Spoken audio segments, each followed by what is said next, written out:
Dari 25 nabi inilah tersaring menjadi 5 nabi yang sungguh sangat teruji kesabarannya menghadapi cobaan-cobaan Allah yang sangat berat, yang kita kenal dengan kelompok ulul azmi.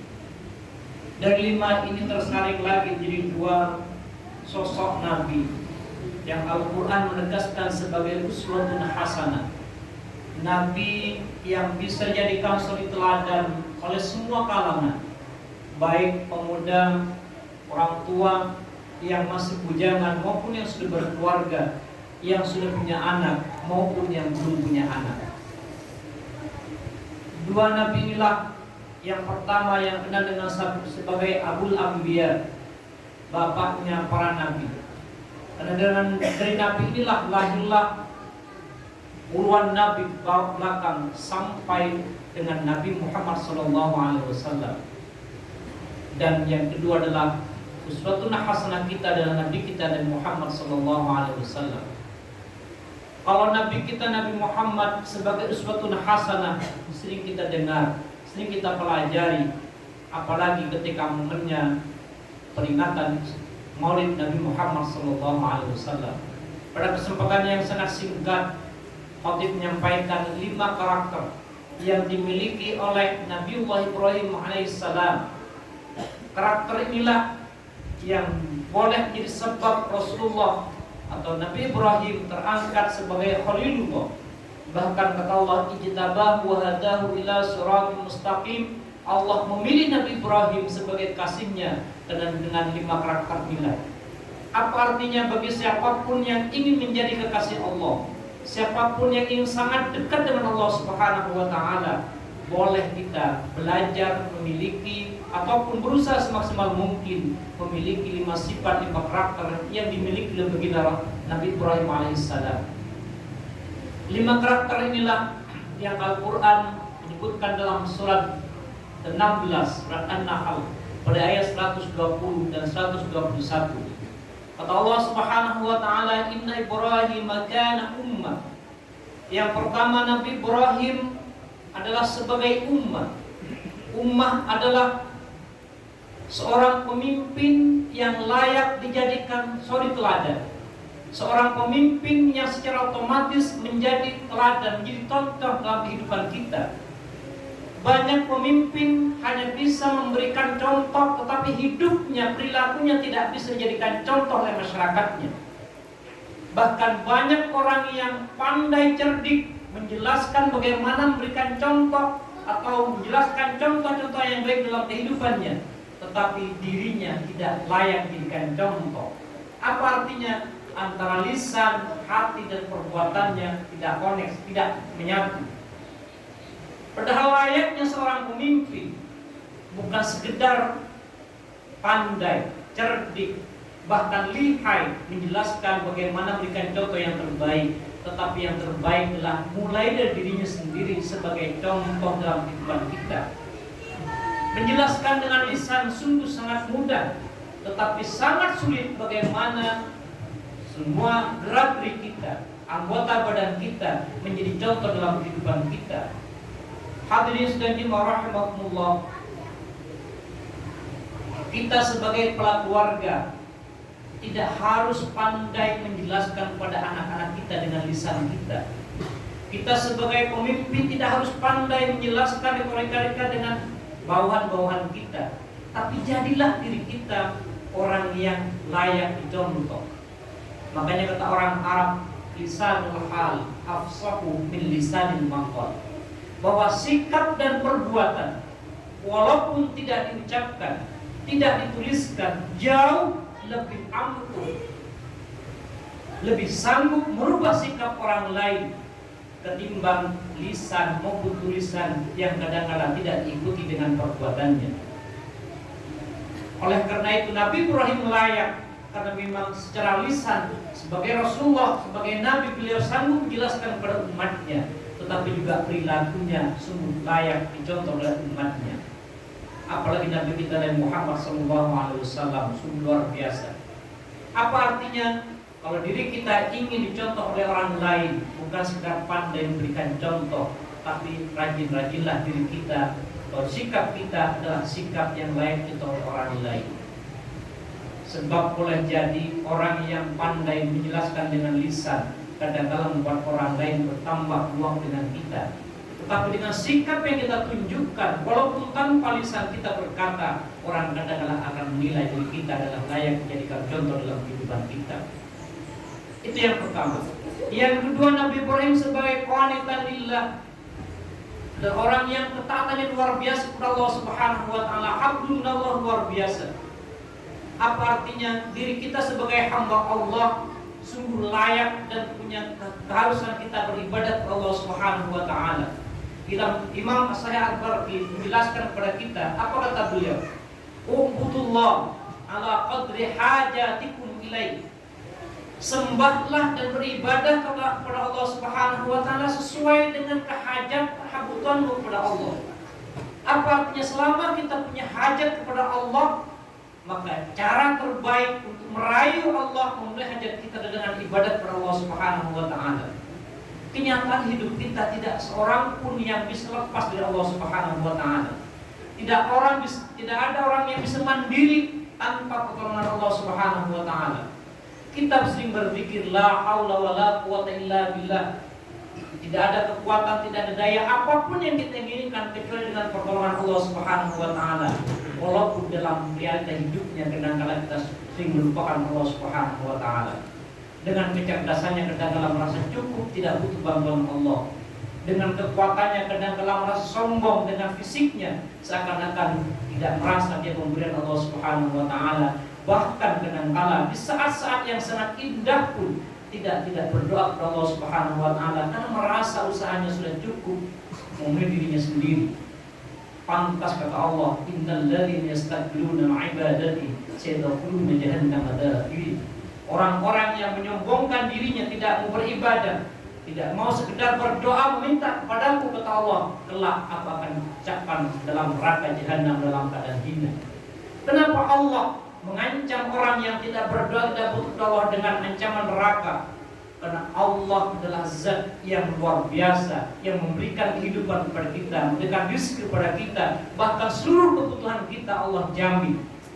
Bukan kepada kita meraih apa yang kita inginkan, tetapi juga tidak lepas dari pertolongan Allah Subhanahu wa taala. Qanitan lillah. Dan yang ketiga, kata Allah, hanifan, selalu berusaha berada dalam jalan yang lurus. Pengertian yang sangat sederhana, Nabi Ibrahim sangat istiqomah dengan akidahnya, dengan ibadahnya kepada Allah Subhanahu wa taala. Dalam kehidupan kita, orang berbuat baik bukan hal yang sulit. Menjadi orang yang dermawan bukan hal yang sulit, sangat mudah. Tetapi mempertahankan nilai-nilai kebaikan kita itu yang sangat sulit. Wajar kalau istiqomah kunci keberhasilan dalam berbagai bidang apapun. Ingin sukses menjadi orang yang baik kepada Allah, istiqomah dengan Allah Subhanahu wa taala. Ingin sukses dalam perdagangan kita, ya harus istiqomah dengan perdagangan kita. Tidak mudah terpengaruh dengan lingkungan apapun penyebab di luar kita. Dalam kehidupan kita, apalagi di akhir 2023, awal 2024 nanti, lihat, sungguh sangat banyak orang yang menawarkan kebaikan-kebaikan kepada kita. Tetapi siapakah yang sanggup mempertahankan kebaikan itu sampai nanti akhir hayatnya? Kadang-kadang jangankan sampai akhir hayat, ketika sudah cita-citanya tercapai, kadang-kadang sudah lupa dengan kebaikan yang pernah ditanamkan. Bahkan tidak jarang mengungkit kebaikan-kebaikannya di saat cita-citanya tidak tercapai. Nabi Ibrahim sejak kecil sampai dewasa, bahkan sampai akhir hayatnya merenguknya, tetap berada di jalan Allah Subhanahu wa taala, tidak bergeser sedikit pun walaupun ancaman luar biasa. Hadirin sekalian rahmatullah. Dan yang keempat, Allah, walam yakunal musyrikin. Nabi Ibrahim lahir dari kalangan orang yang tidak menyembah Allah Subhanahu wa taala. Hidup di tengah-tengah masyarakat yang tidak kenal dengan Allah Subhanahu wa taala. Tetapi Nabi Ibrahim tidak pernah menyekutukan Allah Subhanahu wa taala. Walaupun dalam pencarian Tuhan sungguh luar biasa, tidak seperti kayaknya kita. Kita lahir sudah diperkenalkan dengan Allah Subhanahu wa taala. Nabi Ibrahim harus diperkenalkan lewat perjuangan yang luar biasa. Tetapi perjuangan itu tidak pernah menggoyahkan hatinya untuk mencari kebenaran ayat Allah Subhanahu wa taala. Isyrak musyrik dalam hal akidah mungkin sungguh jarang dalam kehidupan kita, tetapi musyrik dalam ibadah kita sering dijumpai dalam kehidupan masyarakat kita. Dan syarat utama ibadah kita kepada Allah Subhanahu wa taala adalah harus benar-benar ikhlas. Apa artinya? Tidak ada unsur kesyirikan, tidak ada tujuan apapun ibadah kita kecuali kepada Allah Subhanahu wa taala. Faman kana yarju liqa'a rabbi falyamal 'amalan shalihan wa la yusyrik bi ibadati rabbih ahad. Ibadah korban yang kita korbankan niatkan karena Allah, karena bukan daging yang sampai kepada Allah, tapi nilai-nilai ketakwaannya, ikhlasannya kepada Allah Subhanahu wa taala. Dan yang terakhir, Nabi Ibrahim syakiran li an-na'umi, pandai bersyukur terhadap nikmat-nikmat Allah berikan kepada kita. Allah tidak pernah berhenti memberikan nikmat kepada kita.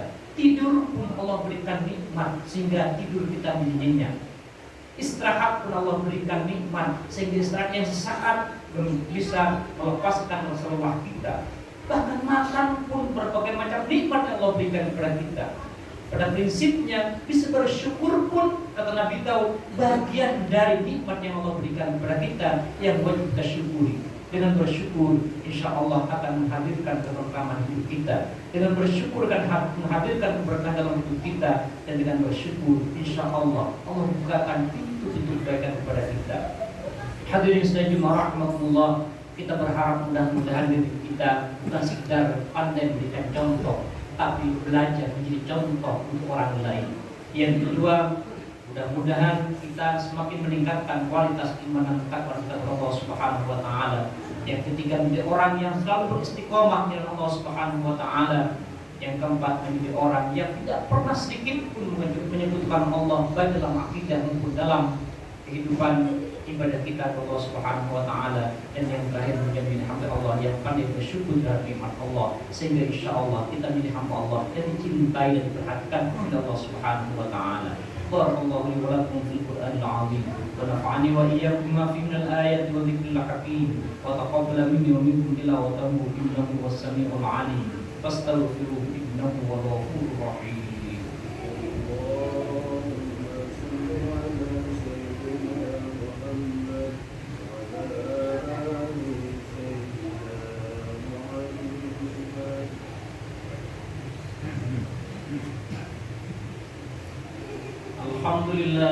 Alhamdulillahilladzi khalaqal mauta wal hayata liyabluwakum ayyukum ahsanu amala. Asyhadu an la ilaha illallah wahdahu la syarika lah wa asyhadu anna Muhammadan 'abduhu wa rasuluhu an-nabiyyul mustafa. Allahumma shalli wa sallim ala sayyidina wa maulana Muhammadin al-mujtaba wa ala alihi wa ashabihi ahli sidq wal wafa, amma ba'du. Ayuhal muslimun rahimakumullah, usikum wa nafsi bitaqwallah faqad fazal muttaqun. Qala Allah ta'ala fi kitabil karim, a'udzu billahi minasyaitonir rajim. Ya ayyuhalladzina amanu taqullaha wal tanzur nafsum ma qaddamat lighadin wattaqullah innallaha khabirum bima ta'malun. وقال أيضا ولم يزل قائلا عليما إن الله وملائكته يصلون على النبي يا أيها الذين آمنوا صلوا عليه وسلموا تسليما اللهم صل على سيدنا محمد وعلى آل سيدنا محمد كما صليت وسلمت على إبراهيم وعلى آل إبراهيم في العالمين إنك حميد مجيد اللهم اغفر للمسلمين والمسلمات والمؤمنين والمؤمنات الأحياء منهم والأموات إنك سميع قريب مجيب الدعوات يا قاضي الحاجات. اللهم أعز الإسلام والمسلمين وانصر من نصر الإسلام والمسلمين واخذل من خذل الإسلام والمسلمين وأهلك الكفرة الرافضة والمبتدعة والمشركين ودمر أعداءنا أعداءك أعداء الدين وأعل كلمتك إلى يوم الدين. ربنا آتنا في الدنيا الدنيا حسنة وفي الآخرة حسنة وقنا عذاب النار والحمد لله رب العالمين. عباد الله إن الله يأمر بالعدل والإحسان وإيتاء ذي القربى وينهى عن الفحشاء والمنكر والبغي يعظكم لعلكم تذكرون فاذكروا الله العظيم يذكركم واسألوه من فضله يؤتكم ولذكر الله أكبر. في الصلاة. الله